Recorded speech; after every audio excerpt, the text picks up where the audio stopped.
Social media ఒకవైపు.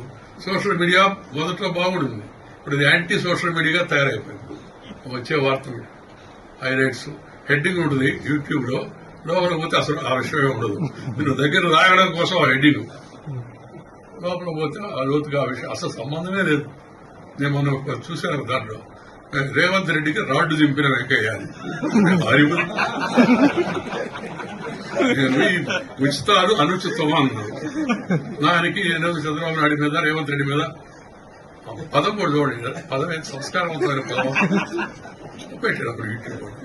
నేను అటు చూస్తుంటే అందరూ వచ్చింది, ఎప్పుడు రేవంత్ రెడ్డి నేను మాట్లాడలేదే అనుకున్నాను.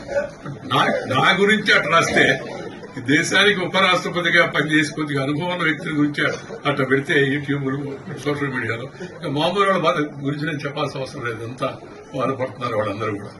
అంటే అకౌంటబిలిటీ లేదు సోషల్. కాబట్టి అకౌంటబిలిటీ ఉండే విధంగా సోషల్ మీడియాని సరిదిద్దాల్సిన అవసరం ఎంతో కూడా ఉంది. నేను సోషల్ మీడియాకి వ్యతిరేకం కాదు, కానీ ఈ ధోరణి అవుతుందో ఈ ధోరణి మాత్రం కూడా మంచిది కాదు.